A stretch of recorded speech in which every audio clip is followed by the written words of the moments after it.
Noite, pessoal. Então, bem-vindos à nossa primeira aula do curso de prático não, do nosso curso teórico de desenvolvimento mediúnico. A aula online permite que a gente consiga estender um pouco mais o nosso horário juntos. Essa distância eu acho que não atrapalha em nada, que a gente se conecte, que a gente possa conversar sobre Umbanda, falar sobre Umbanda. E hoje a gente vai falar um pouquinho da cosmogênese, né? Então, antes da gente começar a gravação, eu estava contando para vocês que a maioria das cosmogêneses, elas são explicadas através de lendas, né? Então, assim como as religiões cristãs têm toda a forma de criação do mundo, da forma que eles veem, então, Deus criou o mundo em 6 dias, descansou no 7º, tem toda essa lenda que contextualiza isso, a África também tem. Então, dentro dos Itãs, que seriam as lendas africanas, a gente tem uma série de lendas que justificam, explicam a criação do mundo, numa forma de humanização dessa força de Deus. Então, o Batalá, ele tinha uma grande cabaça, e de dentro da cabaça ele tira os orixás, manda os orixás criarem um mundo. Num primeiro momento, ele manda o Oxalá dá uma mancada, e aí quem acaba sendo o primeiro que chega na Terra é Exu, e aí, enfim, a lenda segue, né? Eu vou trazer a cosmogênese de acordo com a Umbanda Sagrada. A Umbanda Sagrada é a Umbanda que o Rubens Saraceni trouxe pra gente, tá? Então, o que eu ia pedir para vocês hoje é mais ou menos abram um pouco a cabeça para esse entendimento do que eu vou explicar para vocês hoje. Talvez no primeiro momento fique muito claro o que vocês vão me escutar falar, talvez não. Qualquer informação que for conflitante, não joguem no lixo, só guarda, que aí no decorrer do curso, talvez vocês vão compreendendo melhor, né? Tem dúvida? Me pergunta, levanta a mãozinha aí, o Cláudio me ajuda lá, me interrompe, e aí eu vou explicando para vocês. Não me incomodo de ser interrompida, tá? A única coisa que vocês mandarem no chat, eu não vou conseguir ver, e aí talvez alguém tenha, o Cláudio ou alguém me dá um oi, tem perguntinhas, eu respondendo, tá bom?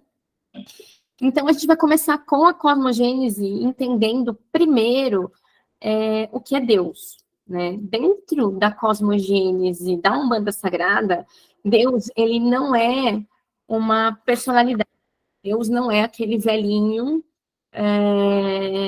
bagudinho que a gente imagina que ele seja. Deus é uma força. Então, é uma força que tem uma potência geradora dentro dele. Deus, ele pode criar tudo e qualquer coisa, porque dentro dele existe tudo de forma latente.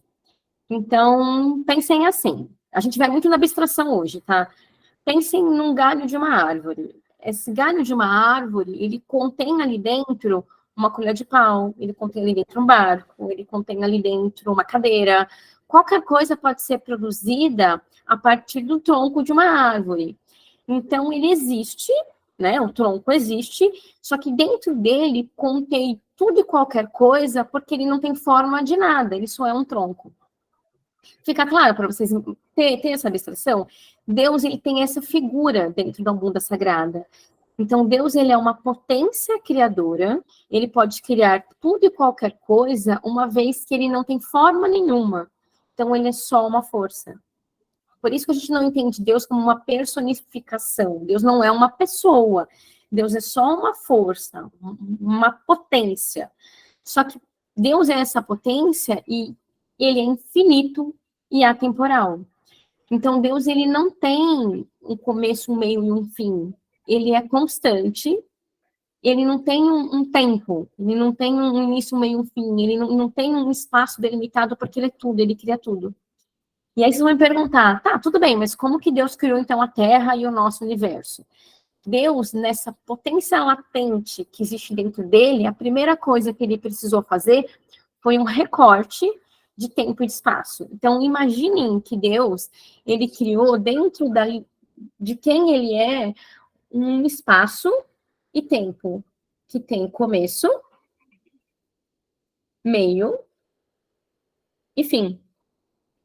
Mesmo que esse começo, esse meio, esse fim estejam o começo longe, né, lá para trás, e o fim muito, muito longe de acontecer, o recorte da onde Deus criou o universo é finito. Então, eu acho que essa é a primeira coisa que a gente tem que levar dentro da cosmogênese da Umbanda Sagrada é que o universo, ele é finito. Deus é infinito. Mas para poder criar o universo, ele precisou fazer esse recorte de tempo e de espaço. Então, sim, o universo é finito. Uma hora, sei lá quantos milhões de anos para frente, isso vai acabar, certo? Dentro desse recorte, a gente está em algum lugarzinho, sei lá, eu vou chutar aqui no meio, não saberia dizer para vocês, tá? Essa força que Deus exerce no universo, ela tem uma série de radiações, uma série. Mas no planeta Terra, chegam 7 irradiações. Então, por isso que o número 7, ele é tão significativo. Então, se vocês lembrarem do que eu estava falando um pouquinho antes de começar a gravar, que era Deus, né, dentro do cristianismo, criou o dia em 6 dias, criou o mundo em 6 dias e descansou 1. Então, são 7 dias, né? Dentro de outras culturas, o número 7 também é muito importante. Então, são 7 forças, 7 radiações que vão chegar no planeta Terra. Então, o nosso planeta, ele é regido por essa força sétupla, certo? Então, pensando em Deus como essa energia que irradia muitas forças, mas no planeta Terra chegam 7, essa força que chega no planeta Terra, ela precisa ser uma força, eu vou nomear de neutra, tá? Isso eu que estou dando. Ela tem que ser uma força neutra. Lembram lá da química, quando a gente fala de uma molécula? É porque eu sou farmacêutica, gente, então é muito fácil entender isso. Então, uma molécula precisa ter um polo positivo e um polo negativo. Lembra? Tipo, NaCl, sal de cozinha. NaCl, para eles estarem estabilizados, eles precisam contrapor o outro, um complementar o outro. Então, essa força, que ela é neutra, ela é formada de um polo que é positivo e um polo que é negativo. E é polo, gente, não é bem e mal. Entendam, a gente não está falando de bem e mal, a gente está falando de polaridade. Se a gente for lá para o hermetismo fala de polaridade. Eu não vou misturar a cabeça de vocês hoje tentando trazer outras culturas, senão vai dar um nó. Tá? Mas o hermetismo já fala dessa polaridade. Então, essa força que Deus emana, ela tem que ser neutra. E essa vai acontecer 7 vezes, tá? Então, eu desenhei uma das forças só. Mas são 7 forças neutras. Num polo positivo, num polo negativo, certo? O que a Umbanda Sagrada fala? O polo positivo é um polo que está sempre irradiando esta força. O polo negativo, ele está sempre organizando essa força. Então, quando a gente falar, só para vocês entenderem, quando eu falar de fé, por exemplo, o polo positivo da fé, ele vai estar emanando fé todo o tempo. O polo negativo da fé, ele vai estar organizando as pessoas que estão fascinadas, por exemplo, os fanáticos. Então, toda a força, ela vai ter um lado que irradia e um lado que organiza. Pensem em alguém que está subindo no balão e tem um lastro. Pensem numa pessoinha que está subindo no balão, você tem um balãozinho que está puxando para cima, mas você tem um lastro aqui no pé. Imaginem isso. O polo negativo vai ser o lastro do pé, para que essa pessoa não se perca. E o polo positivo vai estar o que está fazendo ela para cima. No meio, essa pessoinha, ela vai estar equilibrada. Entendem? Então, todas as 7 forças de Deus, eles têm um polo positivo, um polo negativo. Pensando em orixá universal, numa força universal e uma força cósmica. Já explico isso para vocês também. Também como força, o que a gente coloca? Que essa força, ela tem um polo que é masculino e um polo que é feminino. E aí também, por convenção, nomeou-se o polo feminino como positivo e o polo masculino como positivo. De novo, não é bom e mal. Um orixá, ele pode ser o orixá responsável, a força. Ela pode ser uma força responsável por ser positiva na emanação da energia e ela pode ser feminina ou masculina. Mas vocês vão achar como positivo e negativo. Então, quando vocês olharem o livro, tem muitos positivinhos e negativinhos ali que confundem, mas na verdade é só isso. Positivo, ele coloca como o que irradia, negativo como o que controla, positivo como masculino, negativo como sendo feminino, certo? Isso tudo para que você tenha uma força neutra provinda de Deus, certo? Vou fazer uma pausa. Alguém ficou com alguma dúvida? Porque eu sei que é confusinho. Alguém quer perguntar alguma coisa? O Cláudio quer falar alguma coisa? Que aí eu já sigo. Não? Então eu Não, vou não, vou seguir. Eu acho que eu, por mim, tá tudo bem. Tudo bem? Então eu vou seguir. Então pensem nesse conceito de uma força que vem de Deus, né, desse ser maior aqui em cima. Só que essa força, ela não é uma força. Na verdade, lembra, elas são 7 forças. Então vocês vão ter 7 forças, são as 7 radiações divinas, sempre num polo masculino e feminino, sempre num polo positivo e negativo, como sendo o que irradia, ou como sendo 1, 2, 3, 4, 5, 6. Eu vou colocar o 7º aqui no cantinho, 7. Certo? Então, todas essas forças, elas vão ser compostas por alguém que está emanando e por alguém que está equilibrando, sempre um masculino e um feminino. Como que se nomeiam essas 7 forças que chegam na Terra? A primeira força a gente vai nomear de cristal. É uma força cristalina. A segunda força que chega, a gente nomeia de... Peraí, que eu tô pensando no chakra, gente. Então, cristal no vegetal. Vegetal. O terceiro, mineral. O quarto é o eólico. O quinto é o ígneo. O sexto é o... Ai, terra, como é que chama, Cláudio? Como é que esqueci? Força da terra é a força? Telúrico. Telúrico. Obrigada, meu pai do céu. Telúrico. E o último é o... vou escrever de ladinho mesmo. Aquático. Então, eu estou dizendo o quê para vocês? Que a primeira força é a força do cristal, cristalina. A segunda é a força do vegetal. A terceira é uma força mineral. A quarta é eólica, eólica é do ar. A quinta, ígnea, é a força do fogo. Nossa, meu telúrico foi escrito muito feio. A sexta é da terra. E a última é a força da água. Tá? Então, essas 7 irradiações. Deus tem muitas outras irradiações, mas na Terra chegam só essas 7, certo? Como a gente da Umbanda Sagrada nomeou essas forças? O que é cristalino, a gente nomeou de fé. Tá? Então, a força do cristal, do cristalino, é a força da fé. A segunda, que é a força do vegetal, a gente nomeou como força do conhecimento. A do mineral, a gente nomeou como amor. O eólico, a gente nomeou como sendo a lei. O ígneo, a gente nomeou como sendo a justiça. O telúrico, a gente nomeou como sendo evolução. E o aquático, a gente nomeou como sendo geração. Certo? Então, isso só traduzindo a força de Deus. Beleza?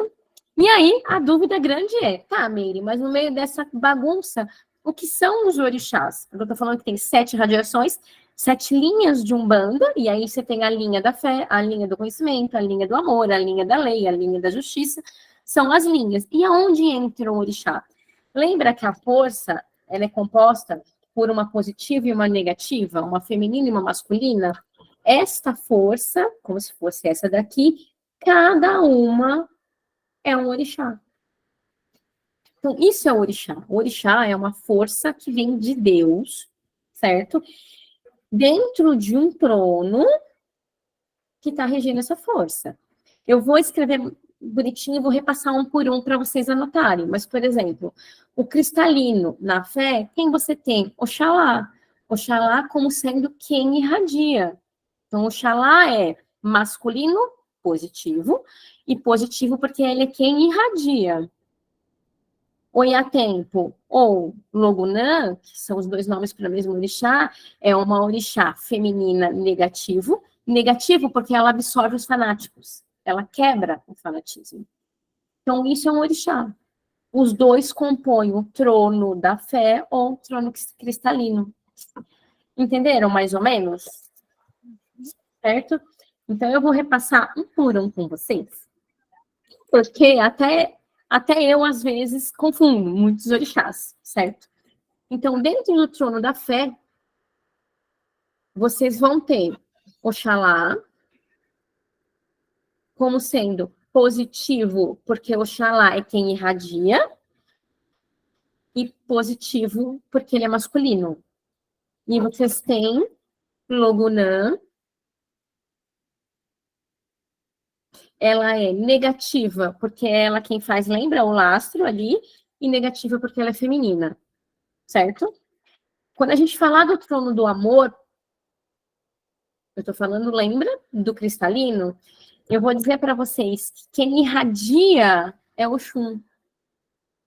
Ela é o orixá que irradia. Então, a Oxum, ela é positiva no irradiar, mas ela é negativa no feminino. E aí você tem, em contrapartida, Oxumaré. Oxumaré, Oxumaré. Ele é negativo, porque ele é quem absorve as grandes paixões, quem organiza, mas ele é positivo porque ele é masculino. Certo? Conhecimento. Eu vou abreviar, tá bom?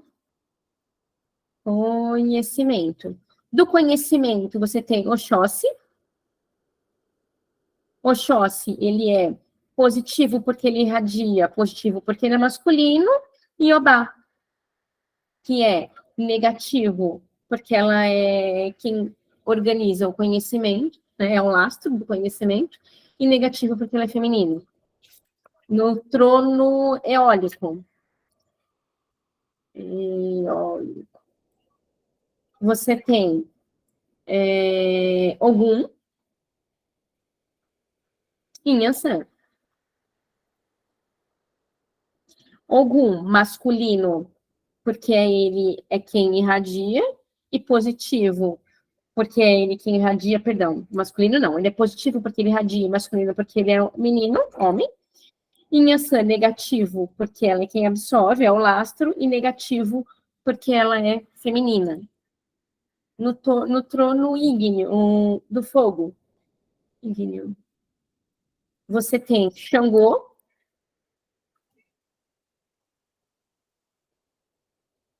e Egunitá.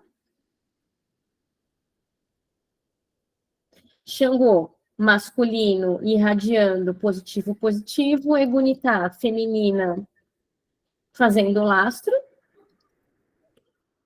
Ui, perdão. No trono telúrico, que é a Terra, a gente tem Obaluayê, Obaluayê, positivo, porque ele quem irradia, positivo porque ele é masculino, e a gente tem Nanã, negativa porque ela quem faz o lastro, e negativa porque ela é feminina, e no trono aquático da água, a gente tem Iemanjá,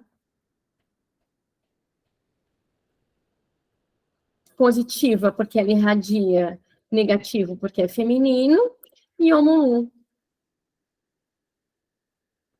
negativo porque ele é o lastro, e positivo porque ele é masculino, certo? Então, deixa eu trocar aqui, depois eu mudo para vocês verem aqui. Então, é mais ou menos isso que acontece dentro dos orixás. Aquelas 7 forças de Deus, elas vão ser... Ah, obrigada, Cláudio. Cláudio mandou uma tabela dos orixás no WhatsApp. Obrigada. Então, cada uma dessas 7 linhas, cada uma de fé, amor, conhecimento, eólico, ígneo, telúrico e da água e aquático, eles são essa força que vem de Deus. E eles formam o mundo. Mais para frente, a gente vai usar isso para entender intercruzamento, para entender quando a gente faz oferenda. Porque se tudo foi formado a partir daqui, quando eu for oferendar alguém que esteja no trono do amor, eu posso pensar em me conectar com a energia do mineral. Entendem? Não que, lembrem, na nossa Umbanda não existe punição para erro. Né? A gente não entende que o orixá ou o guia vai vir te punir porque vocês erraram. Não é essa a questão. Mas eu consigo me conectar melhor com a força de Deus se eu usar o elemento correto. Então, se eu estiver aqui, por exemplo, buscando por conhecimento, o conhecimento está no trono vegetal. É muito mais fácil eu acessar a força do conhecimento de Oxóssi e Obá se na minha oferenda, por exemplo, eu usar elementos vegetais. Por isso que isso aqui, a Umbanda Sagrada, ela pede, assim, na verdade, eu ia falar exige, mas exige ficar tão contrassenso com o que eu falei, mas seria muito legal saber isso, para a gente poder entender a oferenda. Eu vou falar para vocês da força de Iemanjá, que é a força da geração. Ela é água. Então, se eu tiver que oferendar Iemanjá, se eu tiver que pensar na força da geração, eu vou pensar em água na minha oferenda. Entendem? Então, por isso que é importante saber isso meio que na ponta da língua, certo? Meire, por enquanto. Oi. Podemos fazer pergunta ou esperamos até o fim? Não, pode fazer pergunta, Marcos, você não me incomoda. Uma coisa interessante é que nesses últimos 3 meses eu tenho estudado mitos aqui na escola, e os mitos têm toda essa relação feminino-masculino, e o primeiro mito que se tem na história da humanidade, escrito, na verdade, em placas, em pedras, etc., é um mito chamado Gilgamesh. E o Gilgamesh era um rei conquistador, etc., e tinha uma rainha, uma deusa chamada Ishtar. Ishtar era negativo, símbolo negativo, Gilgamesh positivo. Mas o negativo e o positivo não tem nada a ver com ruim ou bom. É uma questão de polaridade e uma questão de estar sendo o elemento feminino que acolhe, como você descreveu aí. Quer dizer, o que eu estou achando fascinante isso é que nós estamos falando de 10 mil anos atrás, 9 mil anos atrás. Quer dizer, esse processo todo evoluindo ao longo da humanidade e chegando na nossa Umbanda. Então, quer dizer, a entidade feminina, que é Ishtar, que era uma mulher super sensual, com garras no pé, etc., e que tinha o poder dela e ela literalmente destruía o elemento masculino depois de reproduzir. Quer dizer, era como uma espécie de tem um animal aí que destrói, eu acho que é uma aranha. A Viúva Negra. A Viúva Negra, né? Quer dizer, então, esse aspecto, quer dizer, não tem nada a ver de negativo e positivo. Do ponto de vista que a gente negativo e positivo. Tem a ver com a questão de acolher e a questão de ser o agente conquistador que efetivamente não atrai. Ele vai atrás e capta, né? Que é o elemento masculino. Posso falar? Pode sim. Não, é assim, Marcos, assim, o aspecto, uma parte que a gente tem é o que uma vez eu falei isso, a Umbanda, por que a gente adota a Umbanda sagrada para a gente? Porque isso faz parte do hermetismo, né? Quando você pega as leis herméticas valem para tudo, né? Tudo que tem no lado finito, no lado universal. Então, a lei hermética, ela vai valer para tudo. Então, quando você vai falar de masculino e feminino, você vai encontrar, não é uma questão de ser homem ou mulher. É uma questão, por exemplo, uma escada tem um aspecto masculino e um aspecto feminino. Então, o degrau, a parte reta do degrau, ela é a parte feminina. A parte para cima do degrau é a parte masculina. depois a gente vai falar da criação aí que ela falou, da criação do vazio, do nada. O nada, quem cuida do vazio é o Exu, ele é homem, ele é uma entidade masculina, mas o aspecto que ele cuida é um aspecto feminino, que é o aspecto do vazio. Então, assim, o fato de ser masculino e feminino, tudo é masculino e tudo é feminino, tudo tem os dois polos, masculino e feminino, e todos em cada um de nós mesmos. Então, só a gente não pode confundir, pensar masculino e feminino como entidades masculinas e femininas, né? E aí, quando a gente fala de leis herméticos vai valer para tudo, já lá, há milhões e milhões de anos atrás, sempre valeu, né? É o conceito de masculino e feminino versus o conceito de macho e fêmea. Quer dizer, uma coisa é uma coisa, outra coisa é outra coisa. Quer dizer, o conceito de masculino e feminino é exatamente o que você está descrevendo. E eu também não tenho me expressado bem, mas é exatamente isso que a gente vê há 9.000 anos atrás nos escritos lá dessas entidades mitológicas, que é um negócio fascinante, quer dizer, e isso em psicologia, Carl Jung, etc., estuda isso profundamente, quer dizer, e traduz esse lado masculino e feminino sobre tudo, né? Inclusive dentro de nós. Vamos continuar aqui. Microfone. A gente, depois, um dia, se vocês quiserem, a gente fala, retoma essa questão do masculino e feminino. Eu gosto muito do conceito de masculino e feminino dentro do taoísmo, e aí eu acho que, para mim, os meninos me perdoem, porque, né, tipo, o taoísmo mora no meu coração, e eu acho que não tem explicação melhor do que a explicação do Taiji. Quem não conhece o Taiji é aquele símbolo que tem uma minhoquinha, então fala, yin yang, é aquilo. Não existe o absoluto. Não existe o absoluto do masculino, não existe o absoluto do feminino. O Cláudio é médico, a Laura é médica também, sabem explicar melhor. Mulher tem testosterona e homem tem estrógeno. Então, assim, não existe absoluto, né? O que determina o nosso gênero, o nosso hormônio, a gente tem um pouquinho de cada, né? Então, bom, enfim, não vou entrar nesse mérito, senão eu não vou sair daqui hoje. Vou deixar vocês doidinhos com as minhas teorias, mas é isso. Eu acho que você falar de masculino e feminino, você pode falar de força, você pode falar de muitas coisas, mas elas vão ter sempre relativas e comparativas. Então, masculino e feminino, eles não são opostos, eles só se complementam. Mas a gente entra no masculino e feminino daqui a pouco. Vamos voltar para Deus. Então, é isso. Deus, ele é uma grande potência, ele é uma grande força.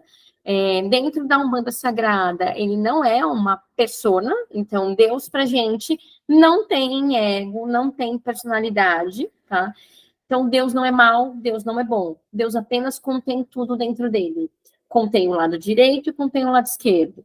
Deus contém a paz e a briga. Deus contém tudo dentro dele, né? Então, não existe esse desígnio de que Deus tem julgamento, porque Deus não tem personalidade. Lembra?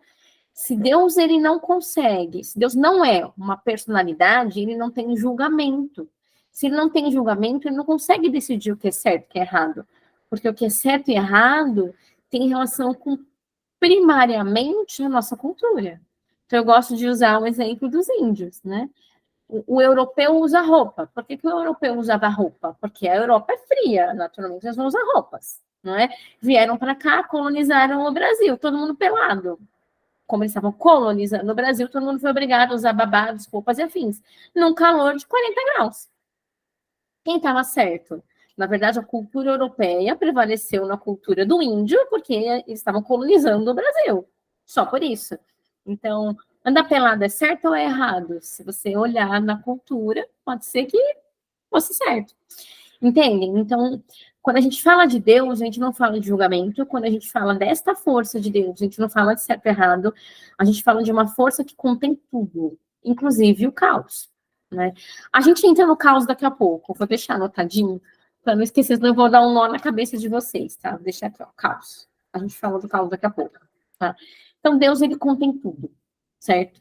A partir do momento que ele contém tudo, tudo que existe pertence a Deus e veio de Deus, certo?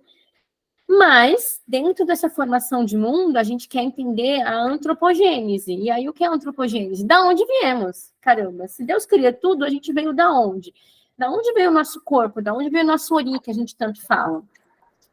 Daí. Então, vamos pensar em Deus de novo lá, como essa força maior que criou tudo.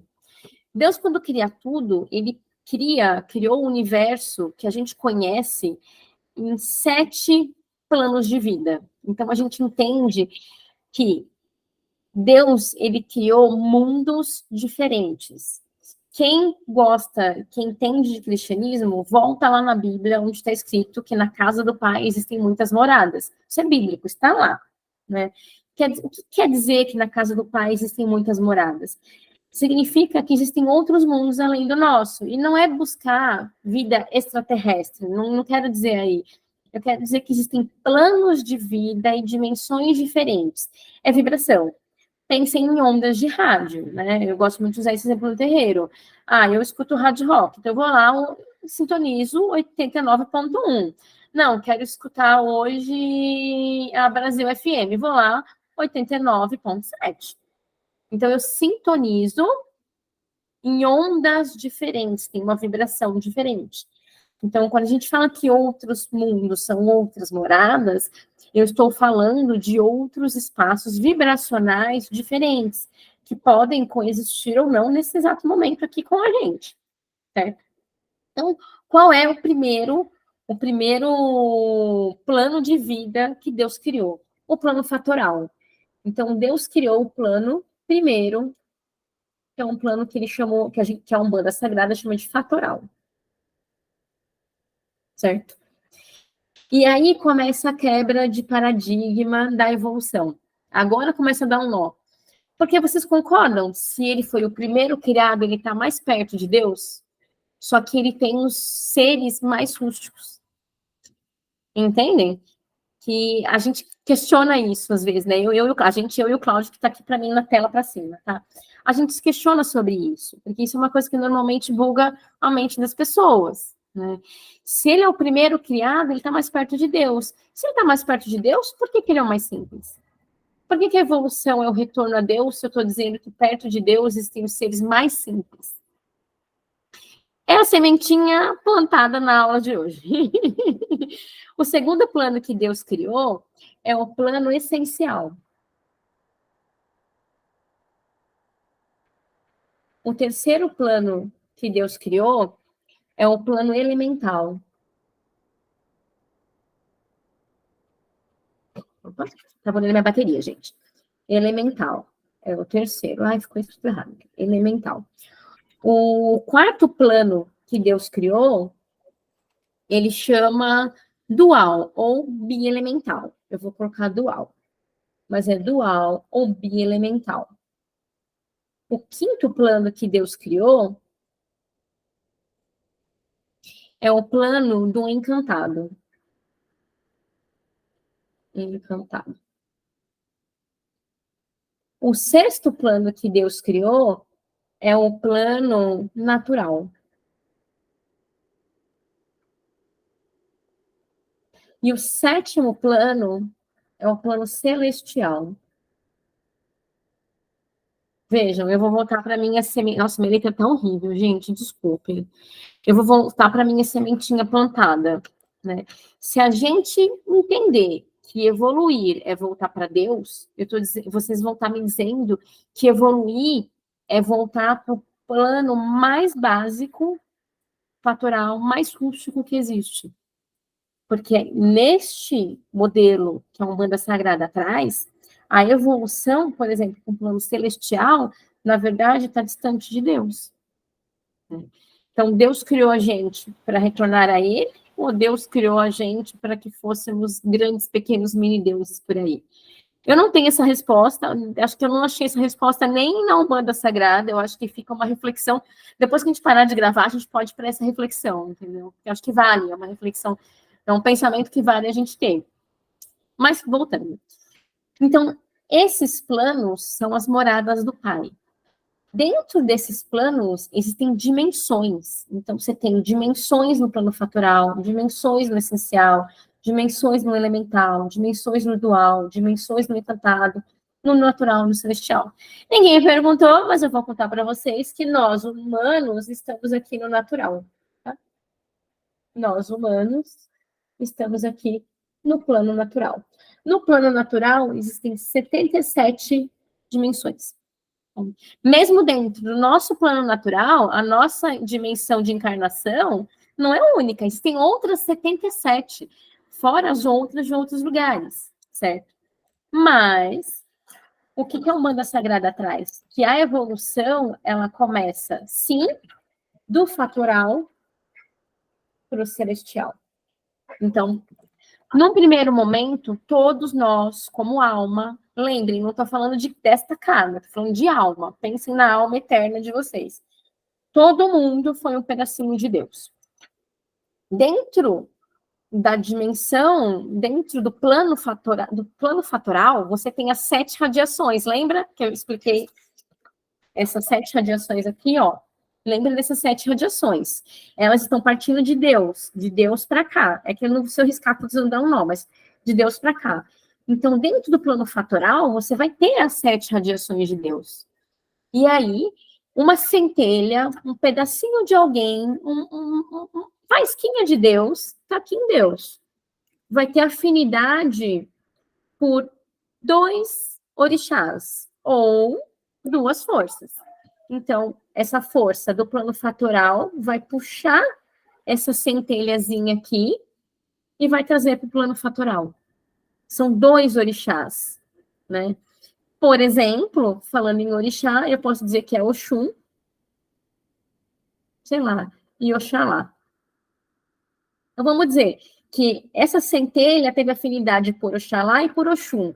Lembra? Pelo trono feminino do amor, pelo trono masculino da fé, que foi o que a gente acabou de ver. Teve afinidade, essa força puxou, ele está aqui. Aí, essa alma, ela vai existir no plano fatoral, como sendo uma alma que pertence ao Oxum e Oxalá, certo? Neste caso, né, pensando em chakra, para quem conhece um pouco de hinduísmo, um vai ficar no chakra do topo da cabeça e um vai ficar no chakra básico. Um vai ser dominante, o outro vai ser o recessivo. O chakra do topo da cabeça chama coronário. Então, um vai assentar aqui, o outro vai lá para o chakra básico. O que assentar aqui é o que a gente chama de pai de cabeça. É o nosso orixá que não muda nas encarnações. A gente pode ter quantas encarnações for, que essa base vai ser a mesma. Esse ser viveu nesse plano fatoral em qualquer uma das dimensões. Vai ter um momento que ele vai evoluir e o plano essencial vai puxar ele. O plano essencial vai vir e vai puxar ele. Ele vai ter afinidade por outros orixás. Então, ele vai vir, ele não vai mudar a essência dele, mas ele vai ganhar uma capinha, tipo uma capinha de cebola. Ele vai ganhar uma capinha aqui, ó, por fora. E ele pode ser, sei lá, tipo Ogum, por exemplo, e Ogum e um orixá feminino. Ah, nossa, todos os orixás, eu esqueci. E, sei lá, Iemanjá. Então, Ogum e Iemanjá. Neste momento, ele vai ter a capinha do orixá que puxou ele, e aqui ele vai ter mais outra capinha. Ah, ele vai lá para o reino elemental, a mesma coisa. Ele vai evoluir, ele vai ter a essência dele, que está ali, que nunca vai mudar. Ele vai ter uma capinha do plano essencial, e mais uma capinha que ele ganhou, sei lá, porque ele tinha afinidade com Oxumaré e com Egunitá, por exemplo. Né? E aí ele ganha essa capinha. E assim por diante. Até que a gente chega no reino natural, tendo passado pelo fatoral, essencial, elemental, dual, pelo encantado e pelo natural. Quando a gente chega aqui, a gente passou várias vivências sobre a regência de muitos orixás. Certo? Então é assim que a nossa alma é criada. A nossa alma é criada a partir de uma centelha de Deus e evoluindo por planos divinos da vida. Qual seria a nossa tendência? Amei a sua gatinha, Laura, desculpa. Eu tenho foco, tá vendo como eu tenho foco, gente? Eu vi a gatinha dela passando. Opa! Lindíssima. Isso aí, gatinho, aprende de Umbanda. É isso, entendem? Então, assim, o que eu quero dizer é que todo mundo vai evoluir para o plano celestial. Hora ou outra, a gente vai mudar a nossa cabeça e a gente vai chegar aqui no plano celestial, certo? Lembrando que, falando de orixá, né, a força pura de Deus a gente não incorpora. Ninguém incorpora a força pura de Deus. O orixá que a gente incorpora no terreiro, na verdade, ele pertence ao reino, essencial, por exemplo. Entendeu? O Herê, ele está aqui no reino do encantado, né? As salamandras da magia estão aqui no reino elemental, ou no duo elemental, certo? Então, esses planos, eles podem ter intersecções. Depois eu explico também, deixa eu até deixar anotado de novo, sobre xamanismo. Eu explico para vocês como o xamã vê, o xamanismo é diferente, né? Então, você tem intersecções, então esses mundos, eles se falam. Um ser celestial, ele pode voltar para um reino natural para ajudar a gente? Claro que pode. Assim como um encantado, que é um Exumirim, lembra na hora que a gente falou do Exumirim? Ele está aqui, entende? Ah, é a Rose, foi a Rose que me perguntou, não foi a Laura não, perdão, Rose, desculpa, Rose. Lembra, Rose, que a gente falou do encantado? O encantado está aqui, ó. Ele está aqui no reino, então ele não faz parte, ele não conhece o nosso julgamento, porque ele nem chegou no reino natural. Pensando ainda que é um humano, ele está aqui em 1,77. Muito comum, quando se perguntarem, os bichinhos estão aqui no reino natural também, só que eles não estão no nosso ciclo encarnatório. Se você pegar um cachorrinho, por exemplo, ele está aqui no natural também, por exemplo, né?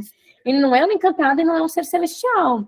Ele só faz parte de outro ciclo encarnatório. Vejam, isso dentro da Umbanda. Se alguém falar assim, mas e lá dentro do budismo, do hinduísmo, você pode reencarnar como um animal? Eles acreditam que sim. A gente acredita que não, entendeu? Você consegue pular de dimensões, você não vai ficar trocando. Eu era um cachorrinho, decidi encarnar como um ser humano. Tem todo um processo aí, até chegar num ponto onde você consiga ter ser humano e você não vai voltar mais. Então, você não fica sassaricando entre reinos e entre dimensões, porque é difícil, tá? Entre planos. Assim como o encantado pode encarnar como um ser humano, pode. Um Herê pode resolver virar um ser humano, não tem problema. Só que na outra encarnação vai vir humano encantado. Ele vai ficar aqui um tempo, porque exige muito do corpo físico e exige muito de energia para que isso aconteça, certo? Então, o plano natural é o plano onde nós estamos hoje, tá? Cláudio quer fazer alguma colocação? Alguém faz... Senão, gente, vocês vão deixar vamos até 10 horas da noite. Vocês querem fazer mais alguma pergunta? Senão eu vou continuando. Não? Posso? Eu podia ir continuando, Mary, depois a gente abre para a gente dar uma discutida, né, para esclarecer e fazer interconexões. Fechou, pode ser. Então, isso daqui que eu expliquei para vocês é a antropogênese da Rubens, da Umbanda Sagrada, certo? Então, você tem um Deus que é um ser, vou ser redundante, que ele não é um ser que tem discernimento, né? Vou ser redundante de novo, mesmo porque bem e mal, ele tem relação principalmente com uma questão econômica, cultural, enfim, né? Mas tudo que existe está e um dia esteve dentro de Deus, né? Eu falei aqui de um ser humano, mas nessas faixas vocês vão colocar as plantas, as peles, vocês vão colocar tudo que existe no mundo, né? Não é só um ser humano, certo? Dentro do kardecismo, a evolução de uma pessoa também é diferente. Eles olham totalmente diferente. Então, eles acham que a gente nasce como uma pedra, e aí da pedra a gente vira um vegetal, aí do vegetal a gente vira um animal, aí do animal tem um momento que eles não sabem explicar, a gente vira um ser humano, tá? Eu acho que o Rubens, ele trouxe uma explicação, eu acho que é muito coerente, sabe? Me conforta bastante pensar assim, certo? Então, assim que um ser humano é criado, certo? Pensando aqui, dentro do reino natural do ser humano é onde acontecem as encarnações. Então, eu vou colocar bem entre parênteses que nós estamos presos aqui, tá? Num reino natural. Esse reino natural, ele vai fazer as intersecções, ele vai ter conexões pensando em sutileza energética. Lembra, quanto mais perto de Deus, mais denso você tá. Quanto mais afastado de Deus, mais sutil você tá, por essa teoria. Então, um ser celestial, para acessar o nosso reino natural, ele precisa densificar um pouquinho. A gente, para acessar um reino celestial, a gente precisa fluidificar um pouquinho. Um encantado, para acessar o natural, ele precisa fluidificar um pouquinho. Então, aqui tem relação com densidade mesmo, gente. Densidade energética, densidade de potência. Não sei se eu consigo explicar aqui como densidade. Não sei se faz sentido para vocês. Mas vejam assim, então tem a ver com sutileza energética. Então, quanto mais sutil a gente estiver dentro da nossa energia, mais a gente consegue, claro, alcançar seres celestiais. Né? O Rubens colocava como seres celestiais os grandes arcanjos, os grandes anjos, né? Mas não como sendo apenas um espírito que aparece ali, o nosso mentor, o guia espiritual que a gente conversa no terreiro, está todo mundo no reino natural. Né? Aqui seriam realmente seres mais angelicais. Não sei quem conhece a magia divina, que é a aula que vem da magia do Cláudio, mas dentro da magia tem a magia dos anjos, e aí você evoca esses seres. Né? Evoca não, perdão, você clama. Né? Um ser celestial, ele é um ser tão, eu vou dizer, acima da gente, que você, na verdade, você nem evoca, você clama por um ser celestial, você clama por um anjo, você não evoca um anjo, né? Você clama por ele. Então, aqui dentro estão os anjos, por exemplo, que na magia dos 7 anjos a gente estuda, certo? Então, voltando, pensando em tudo isso, cada serzinho que existe na Terra, e eu vou falar agora de um serzinho humano, ele nasceu de uma centelha de Deus. Lembraram lá de uma centelhinha de Deus. Se você nasceu de uma centelha de Deus, você tem 2 orixás principais que te criaram, certo? Um dominante e um recessivo. O orixá dominante é o orixá do Ori, que é o orixá que a gente chama de ancestre. Que é o orixá que todo mundo quer saber. Sou filho de quem? Sou filha de quem? É desse orixá. O recessivo ficou lá no chakra básico, e as pessoas delegaram tão segunda importância que não tem nem nome, tá? Estou aqui no básico.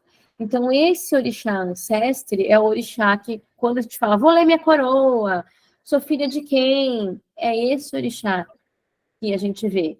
No meu caso, por exemplo, eu sou filha de Inhansã, né? Então, eu vou ser filha de Inhansã em todas as minhas encarnações. Todas. Esse daqui é em cima do chakra coronário. Na medicina chinesa, é em cima de um ponto de acupuntura que chama reunião de 100 mares, por exemplo, o topo da cabeça. Pega a orelha assim, ó, média, assim, é bem aqui. Por isso que tem algumas religiões que não permitem que se toque nesse ponto, porque é um ponto que, para a religião afro, é sagrada. Porque a sua conexão com o seu orixá se dá a partir daqui. Tem religiões, tem de matriz afro que alimenta o ori.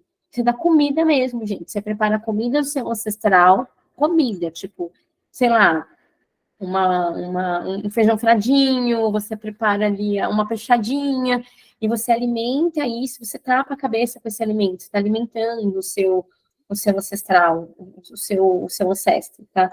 A nossa Umbanda, a gente faz isso? Não. A gente corta o cabelo normal? A gente corta o cabelo normal. Particularmente, eu acho delicado deixar tocar e acho. Mas eu corto cabelo, eu lavo cabelo, para mim é uma coisa natural.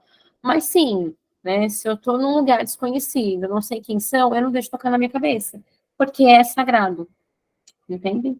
É essa conexão com o maior. Se vocês pensarem em chakra, é a sua conexão com o alto, tá? Pensando em chakra e pensando em orixá, certo? Os outros 2 orixás, que está todo mundo sempre curioso para saber, é o de frente e o juntó. Então, na nossa Umbanda, nós cultuamos 3 orixás na coroa. Um vai ser sempre fixo, Os outros dois, eles mudam de encarnação para encarnação. Então, a gente tem um orixá de frente, um orixá ancestre e um juntó. O juntó, pensem no laríngeo aqui, ele está atrás, está bem aqui atrás. Tá? Esse é o juntó. Tá? Então, é o orixá de frente, de trás e o orixá da cabeça. De novo, lembrem, tem religião que não olha assim, tem banda que não olha assim, a gente respeita, assim como a gente vai ser respeitado. Então, nós cultuamos 3 orixás de cabeça. Sim. Certo? Lembrando que o ancestro não vai mudar de todas as encarnações que a gente viveu ou vai viver. Certo? Gente, eu sei que essa aula é uma aula complicada, porque a gente começa a assumir um monte de coisas novas.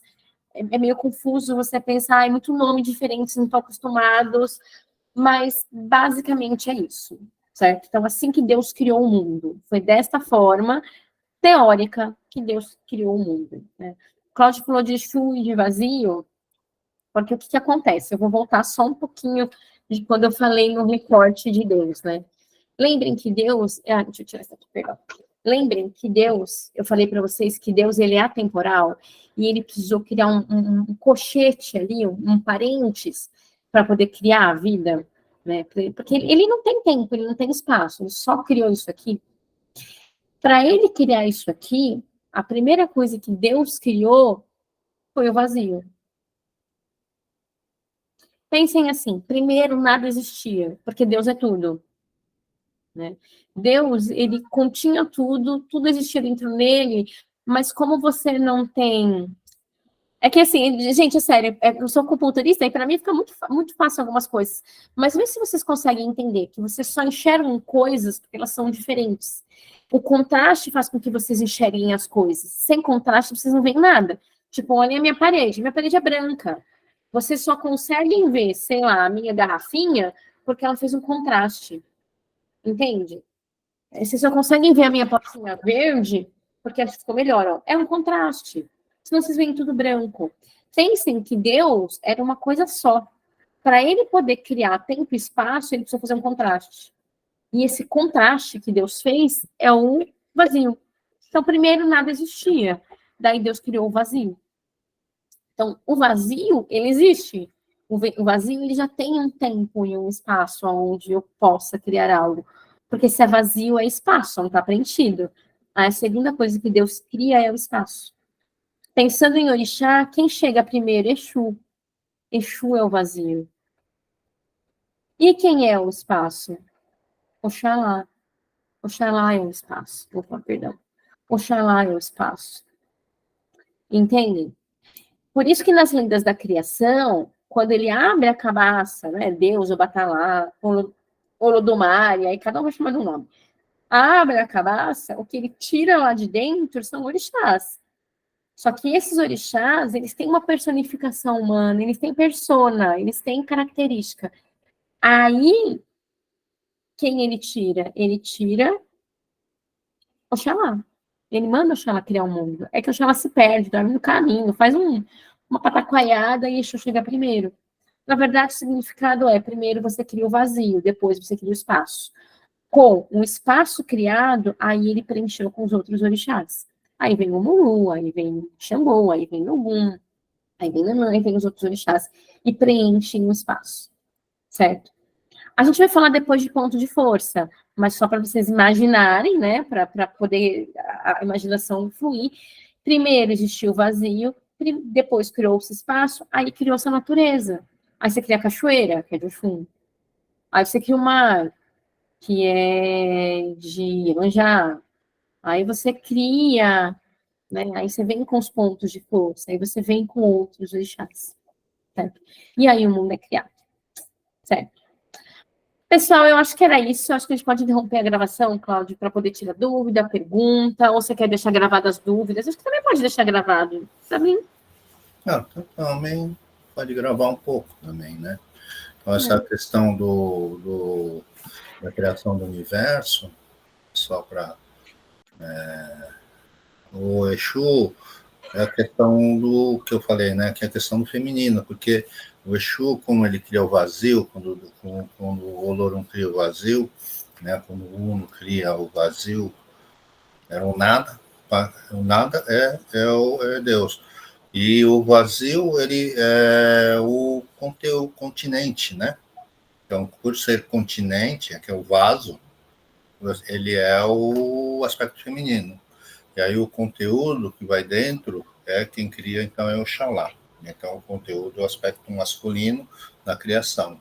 Isso que a gente fala que é aquela tríade, né? O Lorum, Exu e Oxalá como a manifestação. A teosofia fala isso, né? Da manifestação de Deus na tríade, né? A tríade como manifestação divina. E a evolução como a evolução sétupla, né? Então, a evolução em 7 planos. E a evolução, na verdade, não quer dizer que você vai passar, são faixas que vão existindo separadamente. Essas faixas são como dimensões que existem concomitantemente. Então,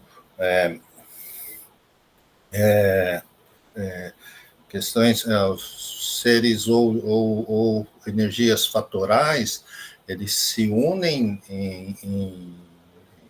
em aglomerados para formar uma outra faixa, né? Então, eles existem todos no mesmo espaço. Então, nesse mesmo espaço existem seres elementais, existem seres fatorais, existem seres angelicais, nesse nosso mesmo espaço físico, vamos dizer assim. Porque o fatoral ele é tão pequeno, né, que no livro do Rubens, das 7 Chamas Sagradas, ele fala isso sobre a energia fatoral. A energia fatoral é como se você, da energia fatoral para uma energia nossa mais sólida de matéria, é como se fosse um fio de cabelo comparado com o Sol, né? Então, através da energia fatoral se une para formar uma energia essencial, né? Que é o segundo plano, né? E aí os essenciais, mais os fatorais, vão se unindo para formar um ser, ou sei lá, que é do segundo da coisa, mas estão todos no mesmo plano, tá? Não é que são faixas de coisa, você vai para outro lugar, não vai para outro lugar. Continua, essas energias continuam existindo no universo todo. Isso vale para o universo todo, não vale só para a Terra, né? Eu acho que isso a gente fala assim, vem as energias para a Terra. O Rubens, ele resumiu isso em 7, tentando resumir em 7. Mas dentro desses 7 são infinitas, né? Mas foi só como uma forma de classificar, uma forma que a gente possa entender melhor, né? Mas acho que é isso, né? E aí a gente entender que, assim, quando o Deus, o Olorum, criou o universo, quando o Uno, né, que é infinito, atemporal, ele cria alguma coisa finita e temporal, e é finita tanto no tempo como no espaço, em espaço, significa o quê? Que tudo que tem no universo tem começo, meio e fim, né? Tanto em espaço como em tempo. Significa o quê? Que nosso espírito também não é eterno. Infelizmente, esse é o recado que dá quando a gente fala de criação do universo. Mas é isso. E aí pode abrir para perguntas, para a gente bater um papo aí. Quer parar a gravação um pouco? Não, Cláudio, deixa gravando, não tem problema não. Oi, Marcos, pode falar. Eu fico fascinado com esse conceito, porque eu vejo a repetição das questões mitológicas nessas coisas todas. Quer dizer, isso tem que ter um fundo de verdade, porque se a gente olhar na questão humana, nós somos, na nossa base, talvez comparando aqui com o fatoral, nós somos elétrons, né? E os elétrons formam as moléculas, né? E moléculas formam células, e células formam, e por aí vai, quer dizer, e chega em nós outros, né? Quer dizer, a gente não existe se o elétron não existisse, mas o elétron está pouco se incomodando com a gente, o elétron existe com a gente ou sem a gente, quer dizer, então, a questão do fatoral e do celestial, quer dizer, essa história de que o fatoral é menor, mas é básico, é mais denso, ele está na base de tudo. E o essencial incorpora o fatoral, e o elemental incorpora, e por aí vai. Quer dizer, cada vez mais nós estamos num todo maior que está incorporando outros todos menores e que fica dependente dos todos menores, né? Isso é um ponto. E outro ponto é o seguinte, você falou que os espíritos não são imortais, que era a minha segunda pergunta para você. O conceito da imortalidade existe na Umbanda, não? Por exemplo, os orixás são imortais? Existe esse conceito, quer dizer, na Umbanda, que é um conceito também humano, de querer viver para sempre, e todas essas odisseias e essas coisas mitológicas, é sempre o mito lá, querendo viver para sempre, e que termina se estrupando todo porque está querendo ir contra as leis do universo, né? Então, Marcos, eu acho assim, tem coisas que o Rubens não fala, né? Ele não fala assim, que essa questão de dizer que o espírito é eterno, ele existe para todas as religiões, né? É uma forma até de coisa, mas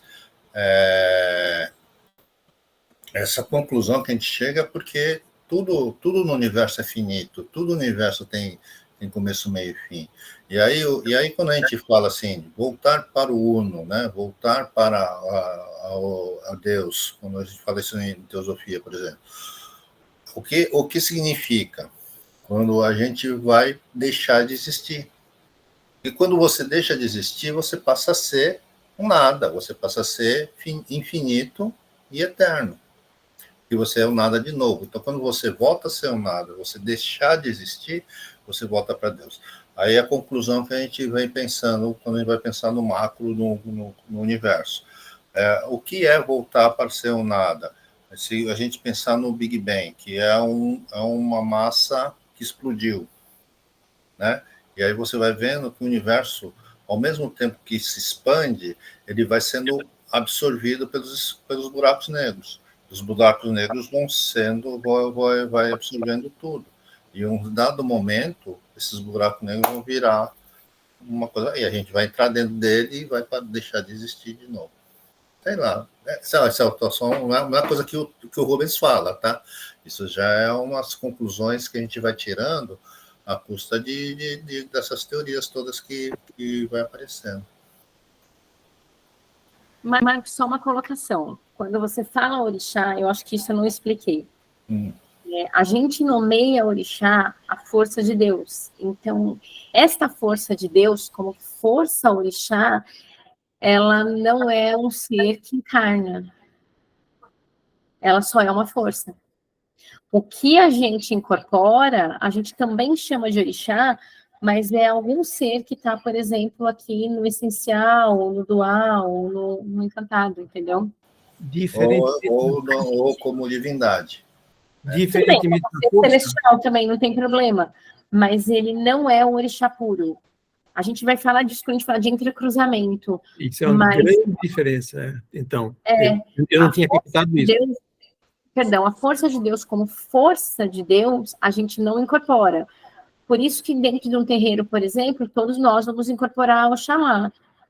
Cada um é um Oxalá diferente do outro, por isso que os trejeitos da incorporação são diferentes, por isso que cada um incorpora de um jeito, porque não é o mesmo espírito. Entendeu? Eu vou falar espírito, talvez de uma forma até errônea, mas não é o mesmo ser.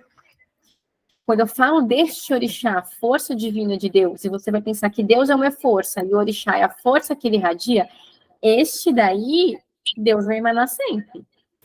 Então, o orixá... Espera só um pouquinho. Se eu falar de um orixá sendo um ser dual, por exemplo, que tem predominância em Yansan, e eu incorporo este ser, ele tem um limite, que ele pode evoluir ou não. Entendeu? Eu não sei se fez sentido para você. Então, só Me confundiu, mas fez sentido, sim. Não, só entender agora, Marcos, assim. Existe uma força divina, uma irradiação divina. Uma radiação divina que se chama uma radiação eólica, masculina, positiva, que é uma irradiação divina. Que essa é só uma irradiação divina. Quando a gente humaniza essa irradiação divina, a gente vai chamar ele de orixá. E aí a gente vai chamar, por exemplo, de Ogum, né? Mas, assim, a irradiação divina, a orixá, ela é uma humanização de uma irradiação divina que a gente acabou nomeando como orixá. Tá, você tem a irradiação. Dentro dessa irradiação foram criados, surgem divindades, por exemplo. Seres que, na hora que são criados sobre uma força maior, uma influência maior de uma irradiação, né? Então, uma divindade foi criada com uma força maior, na força de Ogum, por exemplo, né? Então, essa divindade ele vai ter uma característica muito forte de Ogum. E essa divindade que ele foi criada é essa divindade que a gente vai incorporar. A gente não incorpora a irradiação, porque a irradiação ela é uma irradiação pura, é só uma irradiação. A irradiação é uma irradiação. A divindade ela vai ser criada com uma influência maior dessa irradiação, e então ele vai ter essa força dentro de si, entendeu? Então, mas a divindade ela tem nome e a gente consegue nomear e humanizar ela, mas a força, a irradiação, ela é uma...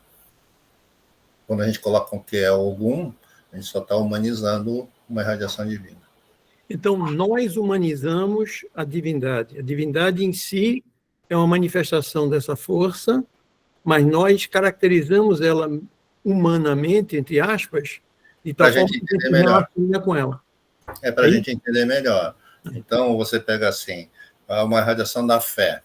Quando você vai pegar no catolicismo, vamos lá, Jesus Cristo, vai ser a irradiação da fé, e aí você humaniza como Jesus Cristo para poder entender, senão a gente que aqui consegue entender alguma coisa, mas se você pegar um pessoal leigo, vai falar, ele é uma irradiação divina da fé, não vai entender nada, não, é Jesus Cristo, é Nossa Senhora, é um amor, entendeu? É a irradiação do amor. Então, essas irradiações são humanizadas para a gente poder conversar sobre, no fim das contas, né? Muitas dessas irradiações. E como essas entidades não estão limitadas a tempo e espaço, elas enxergam para frente, para trás e para o lado muito mais do que nós. E é isso que elas... eu não estou dizendo que eu estou perguntando. É assim que funciona? Quer dizer, que elas estão sem limitações de tempo e espaço, então elas têm acesso a informações e a conhecimentos e a verdades que nós não temos. E elas, de uma certa forma, elas destilam isso de maneira que a gente entenda através de fala, através de pensamento, e desenha isso e contém isso de tal forma que nós, humanos, possamos entender as mensagens deles. Na verdade, eles não são humanos, eles têm características humanas, ou eles se fazem de características humanas. Eles não necessariamente têm características humanas, Marcos. Eles podem simplesmente ser uma vibração. Uma vibração amorfa. Pode ser uma energia amorfa, dimensão. Você pega uma salamandra, por exemplo, né, que é um elemental, tudo bem, mas ela é uma chama. Então, não necessariamente precisa... A gente humaniza porque a gente tem que pensar dessa forma, que foi para a gente nem tanto, porque eu acho que a gente já tem capacidade de pensar que uma energia amorfa pode ser uma energia da fé. E a gente chama ele de Oxalá. E a gente põe uma foto de um velho lá para poder aparecer. A Rose quer falar? Pode falar, Rose. Eu queria, na realidade, eu quero fazer uma pergunta. Como nós sabemos quais são os nossos orixás? Isso tem alguma coisa a ver com o mapa astral? Rose, eu acho que essa é a dúvida da 99,999% de todo mundo que começa na Umbanda, né? Eu vou te dizer o que eu acredito. Também, de novo, tem pai de santo que joga búzio, olha para você, bate o martelo e fala, olha, você é filha de tal orixá, né? Já vi muita leitura de sacerdote errado, já vi muita gente que fez cabeça, raspou cabeça para orixá errado, e aí dá uma confusão. O que eu gosto, Rose, é daquele entendimento do autoconhecimento. Mas, assim, é desconfortável porque a gente depende só da gente. Então, precisa estudar os orixás, precisa conhecer a Umbanda e precisa, acima de tudo, olhar para si próprio e se conhecer. Quando a gente fala de orixá, de frente, ancestre, de coroa, a gente vai dizer que essa configuração vai te trazer personalidade, trejeito, ela vai te trazer toda uma forma de se portar, de se comportar. E aí, você tem que se conhecer, tem que conhecer os orixás, tem que se livrar de paradigma cultural, de, meu Deus, filho de Omulu é reclamão. Não, qual é o problema de ser filho de Omulu? Né? Qual é o problema de você... A gente tem os orixás queridinhos, né? Todo mundo quer ser filha de Oxum, Iemanjá e Ansan. Ninguém quer ser filha de Obá, por exemplo. A Obá já tem uma personalidade diferente. Então, eu, particularmente, não gosto de leitura de Ori. Faço leitura de Ori, eu tenho a magia das 7 chamas sagradas. Tenho o retorno kármico que abre o Ori, normalmente. Mas eu gosto quando a pessoa se conhece, se entende, se olha, entendeu? Se percebe. Porque é algo que ninguém vai tirar de você. Por exemplo, a minha coroa é Nhaçã, Oxum e Obaloaiê. Aí uma vez uma menina leu minha coroa como filha de Nanã. Eu acho que quem conhece um pouquinho de Umbanda já ouviu falar de Nanã e tipo, mano, não tem nada de Nanã. Entendeu? E a menina bateu o olho e falou, não, eu sou, entendeu? Eu sou porreta e eu sei o que eu tô falando. E você é filha de Nanã, você é toda Nanã. Cláudio, você me conhece o quê? 15 anos. O que eu tenho de Nanã? Sim, não ri não, mas é sério. Tipo, e aí tá tudo bem.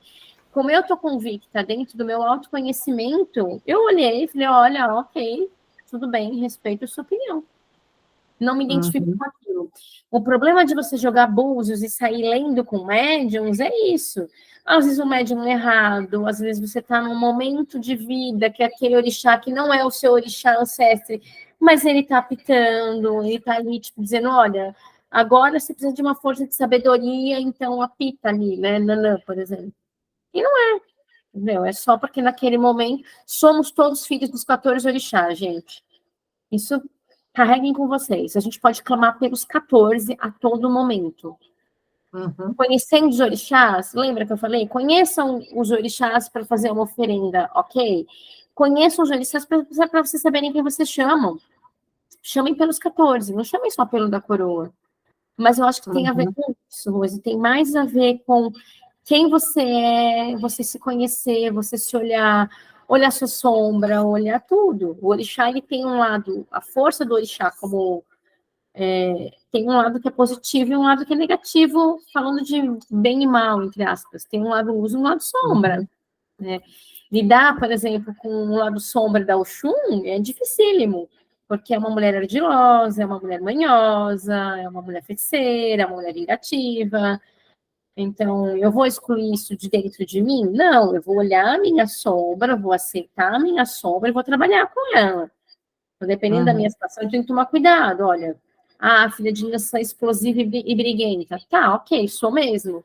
Mas dentro da minha maturidade, eu preciso olhar a minha sombra e falar, putz, isso não me cabe.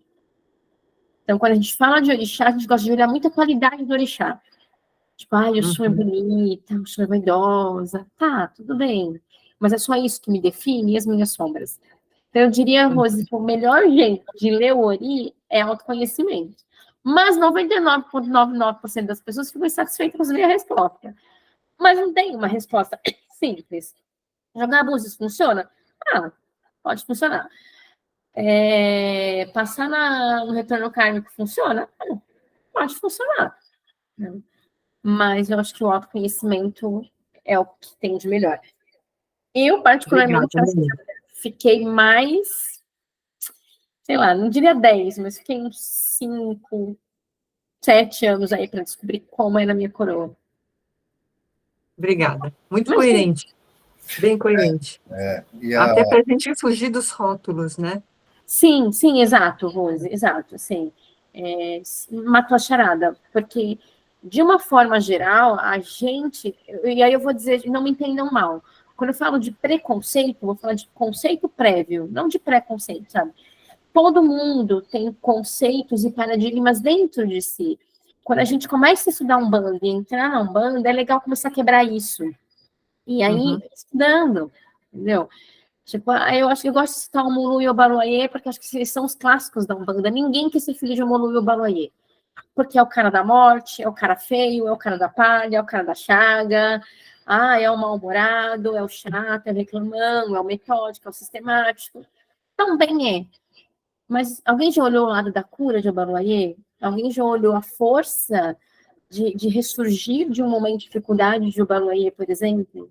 Alguém já olhou a beleza de um Mulu por trás de todas aquelas falhas? Então, eu acho que é isso. Quebre estigmas, abra o coração, estude os orixás, que aqui dentro você vai olhar e você vai se identificar com eles. Acho que é isso. Obrigada, Meire. Imagina, o Enio tem uma pergunta. Diz aí, Enio. Enio, pode perguntar.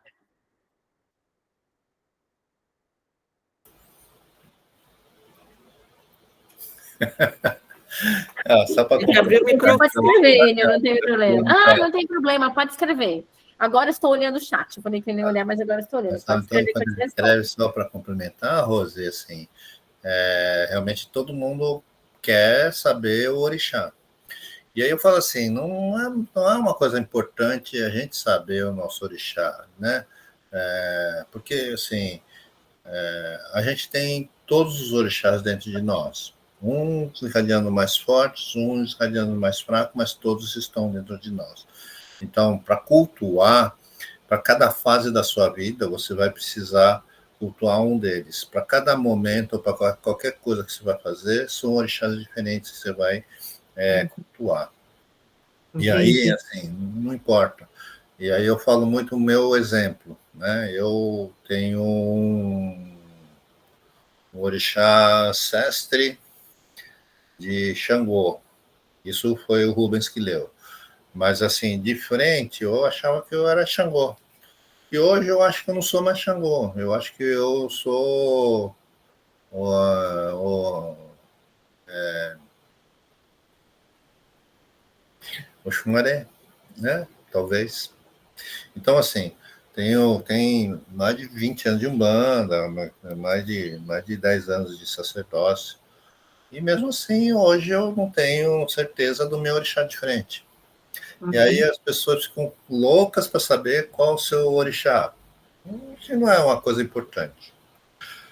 O retorno kármico, que a gente vai fazer, isso aí depois na próxima aula de hoje vamos discutir sobre isso, pode aparecer, mas pode ser que não apareça também, tá? Mas se aparecer, apareceu. Mas pelo menos vai dar uma dica. Tem algumas vezes acontece, por exemplo, a Mary, quando foi no terreiro, são coisas assim que acontecem algumas vezes. Eu não, né? A Mary, quando foi no terreiro, acho que a segunda vez que ela foi, o seu cobra coral deu uma guia para ela. E deu uma guia de Yansan. Eu não conhecia a Mary de conversar, nada, e o cobra coral pôs uma guia de Yansan no pescoço dela. E aí, assim, depois a gente vai descobrir que ela é filha de Yansan. A Heloísa também é uma das filhas da casa lá, também ganhou uma guia de Iemanjá. Ela foi Eu fazer. também. A primeira vez que eu fui, eu ganhei de Iemanjá. Então, você pode ser que seja de Iemanjá. Então, são dicas que podem aparecer quando a gente então vai estudar um pouquinho para ver se realmente bate, porque às vezes não bate, às vezes é só um momento. Mas a Heloísa foi fazer o quadro com o Miguel, né? Fazer o quadro com o Miguel, saiu o Ema já. Cadê o Enio lá que está falando? Não vi. A pergunta do Enio é sobre oferenda. Obrigada. Enio, a gente vai ter uma aula só sobre oferenda, mas eu não vou te deixar na mão com a sua pergunta, tá? Então eu vou ler para todo mundo. O Enio disse assim, ó, dúvidas sobre oferenda. Por que devemos fazer e quando devemos fazer uma oferenda? E aquelas que de vez em quando vemos nas ruas, nas encruzilhadas, são sempre negativas? Pode deixar, eu vou... Mas assim, eu não gosto de deixar ninguém sem resposta. Existe um motivo para a gente fazer uma oferenda. A gente pode fazer uma oferenda porque a gente quer pedir alguma coisa, a gente pode fazer uma oferenda porque a gente quer agradecer alguma coisa, a gente pode fazer uma oferenda porque a gente quer pedir amparo, a gente pode fazer oferenda para orixá e para guia quando a gente sentir no coração. Isso vai ser uma coisa que vocês vão escutar muito eu falar. Olha para dentro do coração, perceba se faz sentido para vocês, perceba se tá ok aqui dentro, né? Então, oferenda, a gente vai esmiuçar cada uma quando a gente vai falar onde fazer, quando a gente for falar de oferenda, onde fazer, por que fazer, como fazer, tá? Mas existem muitos motivos para a gente oferendar. Guia e oferendar orixá. Os guias e os orixás não vão efetivamente comer aquilo. Eles vão absorver a energia daqueles elementos. Então, a gente vai voltar lá. Eu vou oferecer para Nhansan coisas que tenham relação com a força de Nhansan. Ela vai comer aquilo, ela vai plasmar, ela vai puxar o que ela precisa e depois vira um bagacinho, né? Como se fosse um elemento onde ela tirou a energia. Sobre se o que a gente vê nas encruzilhadas são negativas. Não, o que você vê na encruzilhada normalmente é oferenda à esquerda. Então, a encruzilhada, ela é um ponto de força criada pelo homem.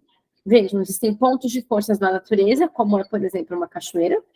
Existem pontos de força criados pelos homens, por exemplo, encruzilhada, isso é uma coisa criada, né?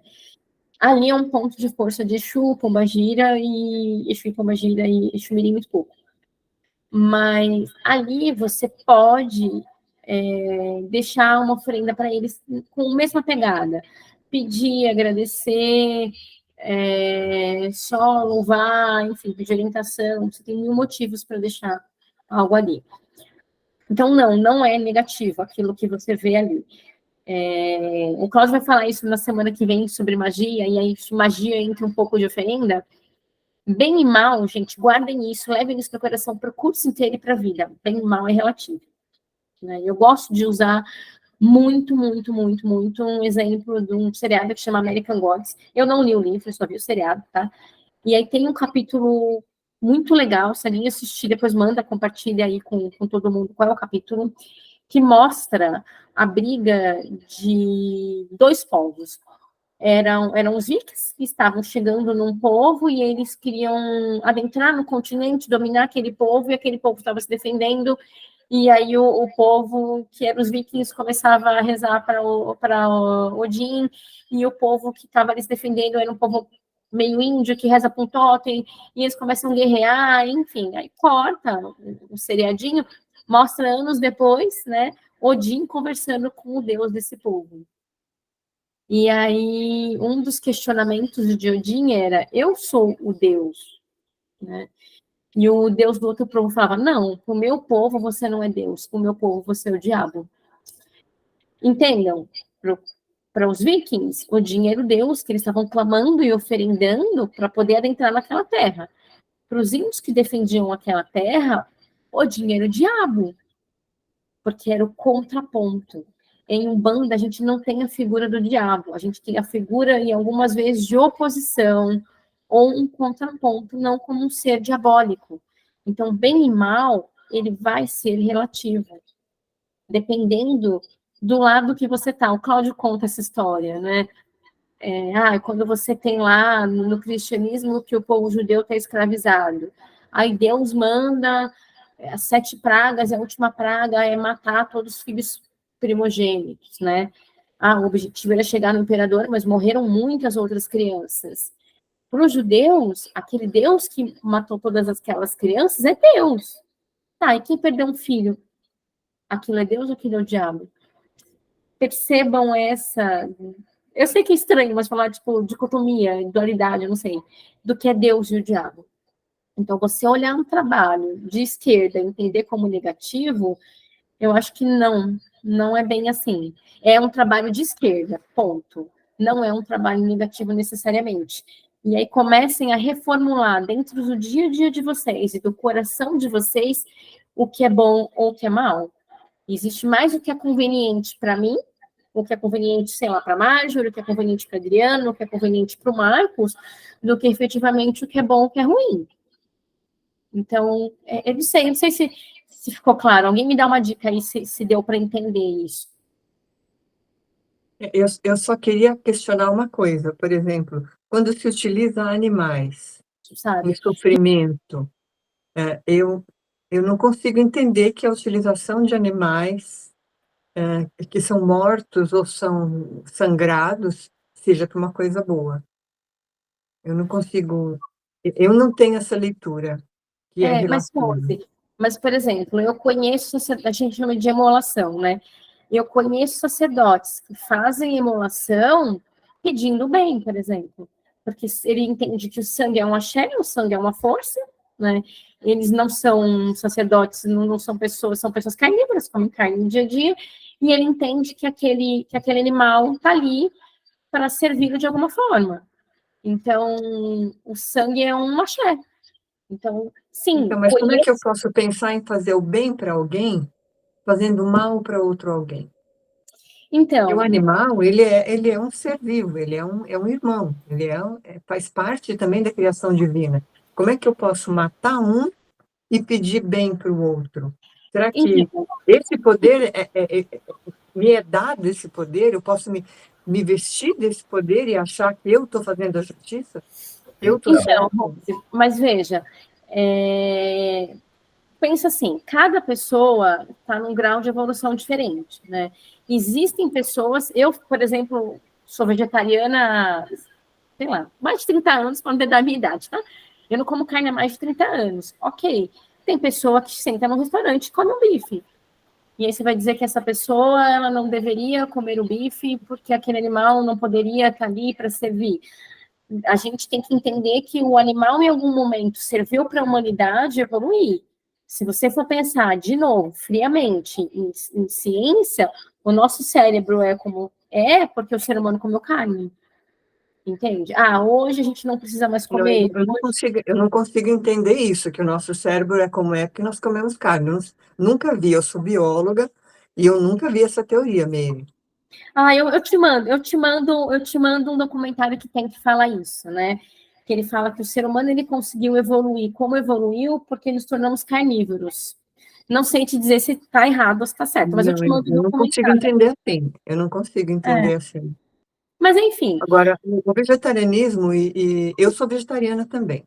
Eu sou vegetariana, sou quase vegana.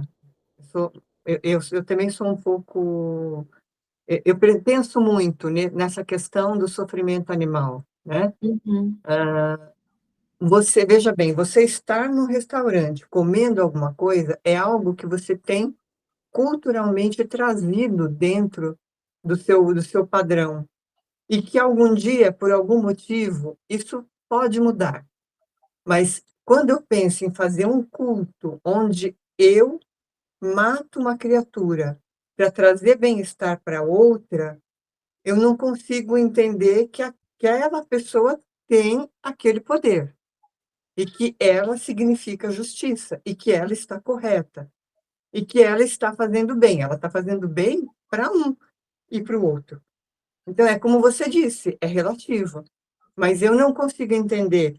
Por exemplo, eu tenho até um colega que mora na Lapa, e ali tem uma encruzilhada, e volta e meia tem assim, cabeça de bode, animal amarrado completamente, sem a cabeça. Quer dizer, são coisas que são muito chocantes, né? E mesmo que alguém faça aquilo pensando num bem, eu não consigo entender que aquilo é um bem. Mas veja, Rose, eu acho que eu preciso fazer uma pergunta antes de tudo isso. Você entende que aquilo é Umbanda? Não. Por isso, é que as questões foram sendo trazidas.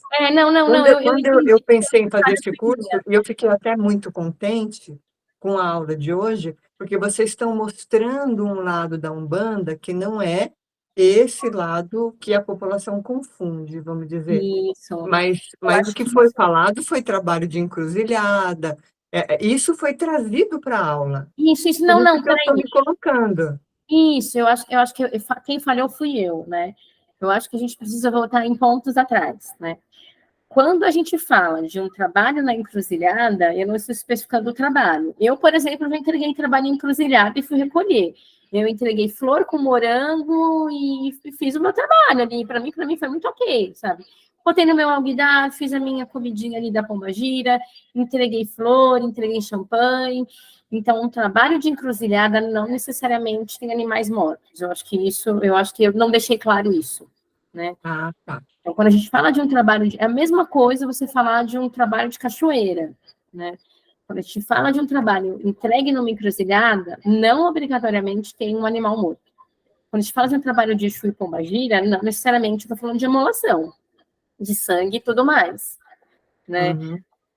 Lá no terreiro, por exemplo, a gente faz muito trabalho com farinha, com flor, com dendê, a gente tem os nossos... É isso que me cativou muito. É Uhum, isso que me cativou bastante, inclusive a postura ecológica de vocês. uhum. E Eu me aí, uma... lembro que você colocou até o ano passado, quando virou o ano, né, que a gente evitasse levar coisas que pudessem poluir a praia. Eu achei Sim, isso maravilhoso, achei bárbaro. Então, eu fui somando os pontos sim, isso de é uma coisa coisas que, que tem muito a ver comigo e sim, quando que a gente fala realmente de mexiam oferenda, para o é, grupo. quando a gente fala de oferenda, por exemplo, Rose, isso é uma coisa que eu sou incisiva.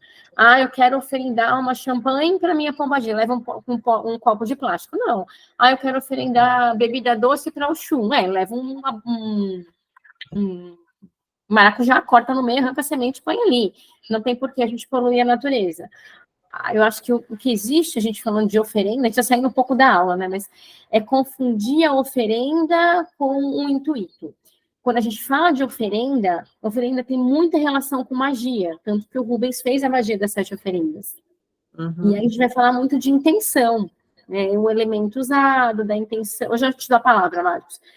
Do elemento usado.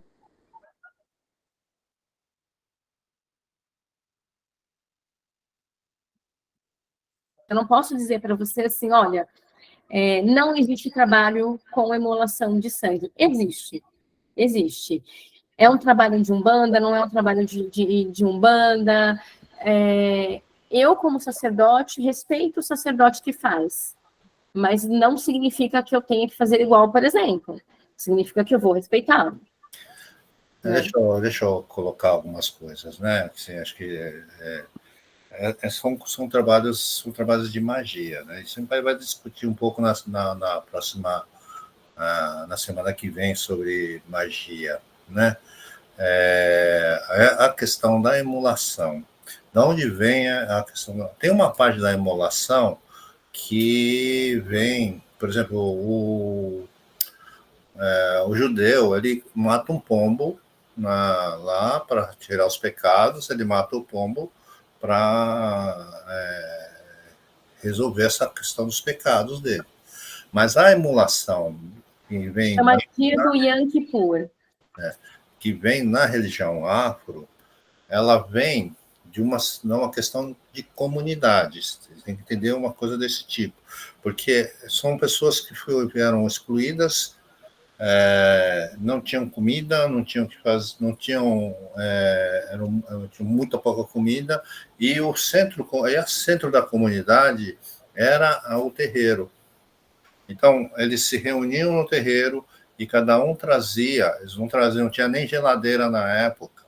Então eles vão trazer o bicho da geladeira, eles vão trazer o bicho vivo, traz o bicho vivo, mata o bicho e prepara o bicho para comer. Então, assim, essa Entendi. questão vem muito A gente não pode esquecer essas coisas, né? Falar, mata o bicho. Por exemplo, se eu como um bife, esse bicho, esse boi, ele foi morto em algum lugar, né? Feito de um jeito ou do outro, não sei, mas foi morto. Eu estou comendo um ser de coisa. Eu só não vi ele morrer. Então, agora, ainda no centro de candomblé, você tem que entender, senhor, estou tirando a questão da oferenda, tá? Oferenda lá da encruzilhada, que tem um bicho inteiro lá, foi desperdiçado uma carne. Mas no centro de candomblé, num terreiro de candomblé, eles matam o galo, matam a galinha, preparam a galinha e vão fazer um ensopado. Toda a comunidade vai se alimentar daquilo. Mata um cabrito, toda a comunidade vai se alimentar daquele cabrito. E se oferece as partes que não são consumidas. Então, ele vai se oferecer a cabeça, que não é consumida, as patinhas, que não são consumidas. O resto, ele é usado para um consumo da comunidade. Então, tem esse aspecto, essa questão da comunidade, que a gente precisa tomar um pouco de cuidado quando a gente critica de uma forma geral, sendo que a gente come... Eu, por exemplo, eu como carne, eu não sou vegetariano, né? Eu como carne. Então, tem algumas coisas que a gente precisa observar bem, né? E tem algumas coisas do tipo que tem magias que são feitas, que são usadas coisa de emulação, né? E aí é errado. Bem, e aí desperdiça um bicho inteiro. Também é errado. Eu considero errado. Mas, assim, no candomblé é uma coisa de comunidade. Eles matam para fazer uma coisa. O Varela é um que tem ali no... que isso aqui, mas o pessoal mais antigo fazia muito isso, né? Mata um boi, prepara o boi e faz um churrasco para a comunidade. Eu já vi o Varela fazia isso uma vez por ano. Então, assim, é uma questão para se avaliar, sabe? Falar, tem trabalhos que usam e tem trabalho que é necessário? Eu não sei, talvez tenha sim. Mas, assim, não é uma coisa que a gente vai falar assim, vai fazer... Mas se eu precisar matar um bicho para salvar minha filha, eu vou matar um bicho. Porque se fizeram uma magia, um trabalho contra mim, usando um axé de um sangue, o sangue tem um axé, e eu precisar de um trabalho desse nível, eu vou fazer, porque para salvar minha filha. Então, não é uma questão de justiça, tem uma questão de valores, né? Tem hora que a gente tem decisões para fazer. Não é uma coisa que a gente faz, mas isso não é uma coisa que não é uma coisa que eu deixaria de fazer se for necessário para salvar uma vida. Cláudio, tem o Marcos e o Celso para falar. Pode abrir. Eu já falei muito, e o Celso não falou, eu vou deixar o Celso falar. É só uma questão que eu queria deixar um ponto aqui. Vamos separar o que é juízo de valor e a questão da intencionalidade, como a Mary disse. Eu sou absolutamente contra qualquer sacrifício animal, estou 100%, 200% com você, Rose. Mas uma coisa, outra coisa. Quer dizer, a intenção e o objetivo daquela oferenda é o que vale energeticamente nessa religião e em qualquer religião. Certo? Quer dizer, eu realmente não condono, não aceito, não quero e sou contra. Mas julgar se é certo ou errado é uma questão de perspectiva de cada um. Certo? Na minha perspectiva, não aceito. Na perspectiva de certas correntes de religião, por exemplo, isso é feito normalmente, sem juízo de valor. É uma postura sábia. Essa postura eu também procuro ter, até para conseguir viver na sociedade que a gente está vivendo hoje, né? Eu agradeço aí a atenção de vocês, sim. Obrigada. Marcos, obrigado aí por ter passado a palavra, né? Boa noite a todos. Rose, tem um livro do Saraceni que chama-se Fundamentos da Umbanda. Não sei se você já chegou a ler esse livro. E um dos fundamentos da Umbanda é a oferenda. E nele ele cita, né, que você pode ter oferendas com vegetais, com minerais, e que tem alguns sacerdócios que utilizam os animais para fazer isso. Ele, no livro, ele não recomenda. Ele fala que quando se utiliza é porque, normalmente, aquele sacerdote ele ainda não tem firmeza suficiente em estar utilizando vegetais ou minerais para obter o mesmo resultado que ele obteria com sangue animal. Que, na realidade, o do sangue é a energia. Assim como pode tirar a energia do mineral, como pode tirar a energia do vegetal. Então, tem explicações bem interessantes. Se você conseguir ler esse livro, é muito importante, tá? Vai te dar assim, uma base muito boa. Não sei se você leu ou não, né? Mas. Não, não li. Não. Então, é Fundamentos da Umbanda, tá? Do Muito Rubens obrigada, Saraceni. Celso. Obrigada Imagina. pela sua dica. Agradeço. E aí, a semana que vem, a gente vai falar sobre magia.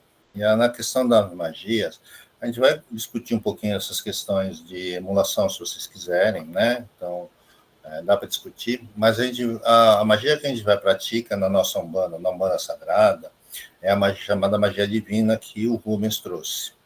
Na magia divina, é proibido o uso de animais dentro do... Por exemplo, você vai fazer uma mandala das 7 chamas, com pontos riscados, pedras.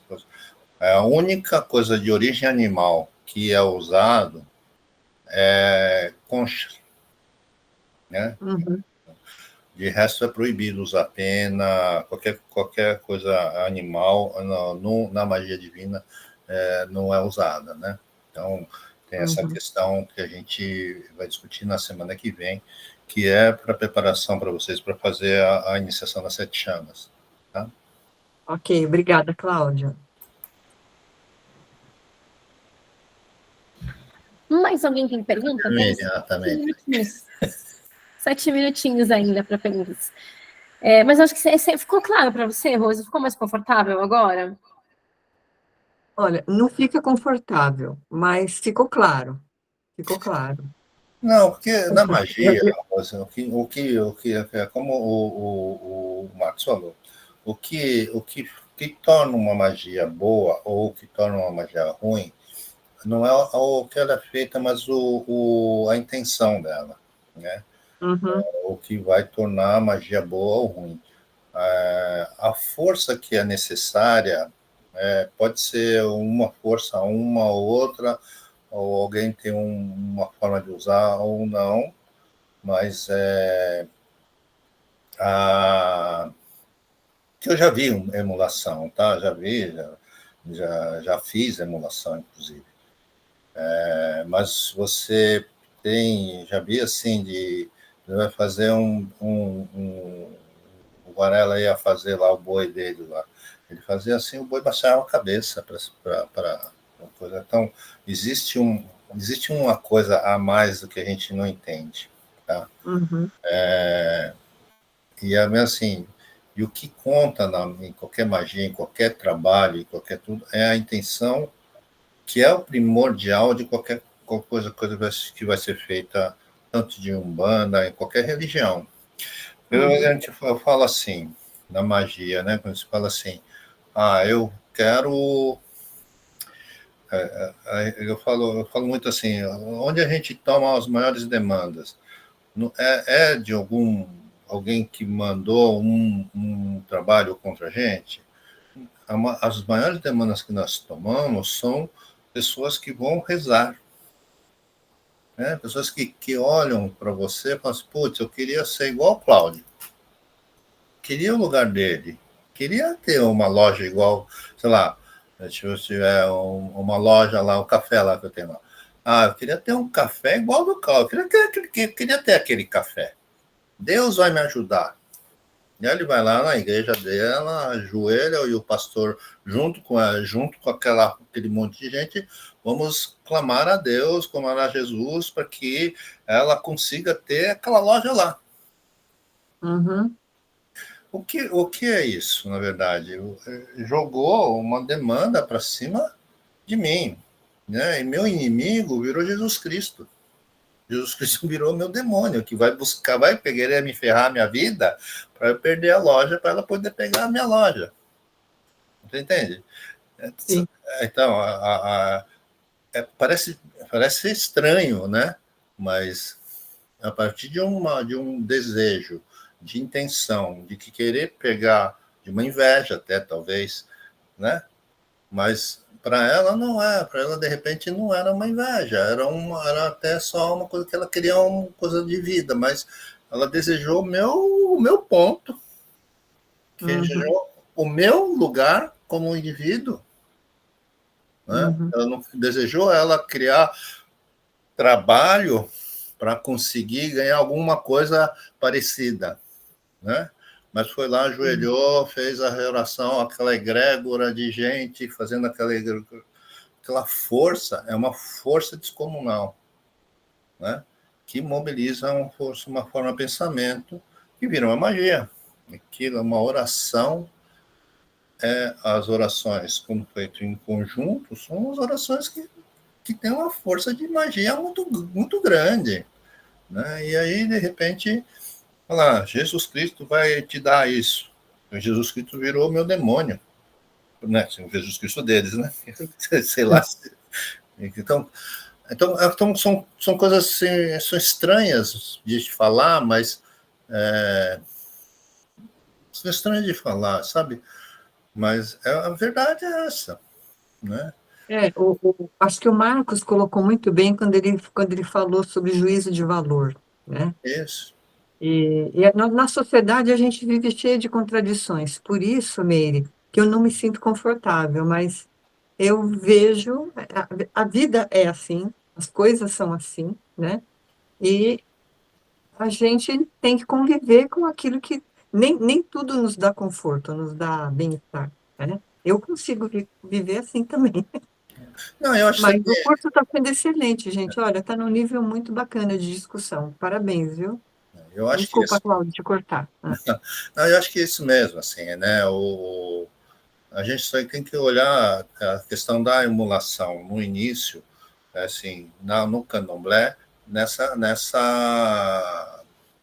questão de comunidade, que eles levavam os bichos para fazer, tanto que os odus, os jogos de búzios, tudo mais, eles falam muito disso de ebós, que são oferendas, que eles trazem animais, mas é justamente eles traziam os animais para fazer esses trabalhos, mas esses trabalhos eram para a comunidade. Então, tinha alguém que estava precisando de fazer alguma coisa, então ele doava, fazia um sacrifício de doar algum bicho para fazer, mas iam todos se alimentar ali. Tá? Então, naquela época, quando estava no início do candomblé, os negros tinham saído até da escravatura, foi uma época em que eles não tinham nada, não tinham o que comer, então acabaram virando dessa forma. Mas é isso. A semana que vem a gente dá para conversar um pouquinho sobre essa questão da magia e de oferenda, que a gente vai ter mais tempo, vai mais focado nessa parte. Obrigada, Cláudia. Obrigada a todos aí. Pessoal, são 10 horas da noite, ó, terminamos cravados, somos tão maravilhosos que são 10 horas. Semana que vem a gente vai falar de magia. Falando de magia, a gente vai naturalmente entrar um pouquinho em oferenda, né? Ainda não é a aula de oferendas, mas pensem sobre um pouquinho do que a gente conversou hoje. Não tenham vergonha, anotem, façam perguntas, sabe? A gente pode deixar os primeiros, sei lá, 15, 20, meia hora da aula, decido com o Cláudio, para vocês trazerem alguma dúvida dessa aula. É o que eu falei para vocês, não aceitem tudo que a gente falar como algo verdadeiro e absoluto, mas também não refutem todas as ideias que a gente colocar para vocês diferente, guarda numa caixinha, pode ser que uma hora faça sentido, pode ser que uma hora isso volte, pode ser que em algum momento isso seja um estalo para vocês, tá bom? Muito obrigado, gente, valeu muito, muito, muito. Obrigada pela paciência comigo, eu sou a pessoa tecnologicamente menos tecnológica que eu posso imaginar. Mas é isso, eu e o Cláudio fizemos o nosso melhor por essa aula. Semana que vem, eu continuo vendo vocês online. Semana que vem, o Cláudio de magia, ele realmente é muito, infinitamente melhor do que eu. Então, ele consegue ter mais base de vivência, tanto de magia tradicional, tanto de magia do Rubens. Eu me lembro que a Marjorie já fez magia, né? Marjorie fez magia? Não, então foi Não. o Celso e a Silvia que fizeram magia. Não, Marjorie estava estudando teologia, Mas, enfim, a gente vai falar um pouquinho de Umbanda Sagrada, mais de magia divina e de magias em geral, tá bom? É isso. Gente, vocês Boas trabalham. energias, muito axé. Muito axé. Obrigada, beijo, gente. coração. Semana que Obrigado. vem online, tá bom? Tá bom. Beijo, boa noite, boa noite. Bom feriado para vocês, bom calor, boa praia, boa Bom piscina. feriado para vocês. É verdade, Marcos. Aí não é feriado, né? Tchau, tchau. Beijo, beijo. Fiquem com Deus, pessoal. Tchau. Tchau. Vou esperar vocês saírem para não ser um anfitriã delicada.